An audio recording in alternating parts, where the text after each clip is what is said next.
porque a gente falou aqui sobre como a dependência não é uma doença apenas associada a drogas ilícitas. A gente já viu que as pessoas podem desenvolver dependência de álcool, outras drogas, mas também de jogos, de sexo, de tecnologia.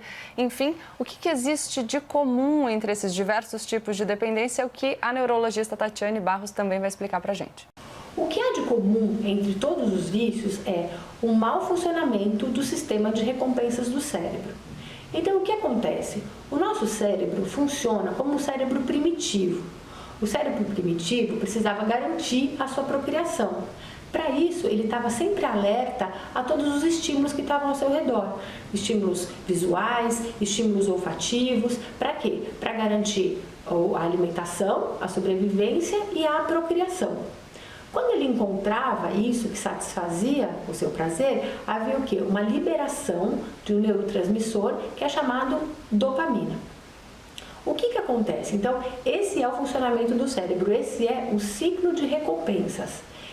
Há uma necessidade, quando essa necessidade é satisfeita, há uma liberação de um neurotransmissor chamado dopamina, que inclusive é chamado de produto químico do prazer. A droga, ela faz com que haja uma liberação direta dessa dopamina. Então, é como se houvesse uma superestimulação desse centro de recompensa. E é assim que se iniciam os vícios. É assim que começa a drogadição.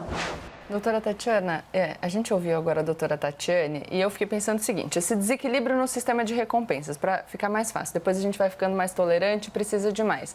Quando a gente pensa na tecnologia, que a Rita trouxe aqui pra gente, eu tenho várias coisas que me dão super estímulos toda hora. O celular, o computador, o programa de streaming ali, e aí eu tendo, porque vou desequilibrando o funcionamento do meu cérebro, a sentir tédio, eu não conseguir mais focar em atividades que não são tão super estimulantes. Funciona se a gente fizer um jejum dessas atividades? Por exemplo, limitar o uso do smartphone, ficar alguns períodos longe da tecnologia? Com certeza, porque esse é um ponto que dá para promover a abstinência. A gente tem pensar nas dependências. As dependências que conseguimos propor a abstinência, ou seja, você não usa mais aquilo, e nós temos as dependências que você tem que promover o controle. Então, para você promover o controle, você precisa provocar um jejum, você precisa provocar uma percepção de que até onde eu consigo ir é saudável, e qual é o ponto que vira não saudável. Então, o jejum, ele é parte de um processo de autoconhecimento, que vai me ajudar a encontrar qual é a minha luz de alerta.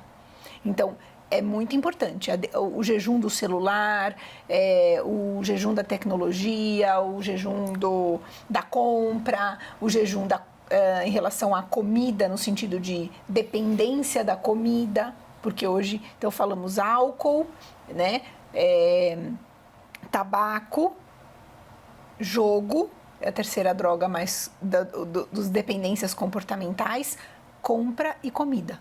São as 5 primeiras hoje que a gente tem. Então, é importante a gente pensar, dessas 5, 3 são comportamentais.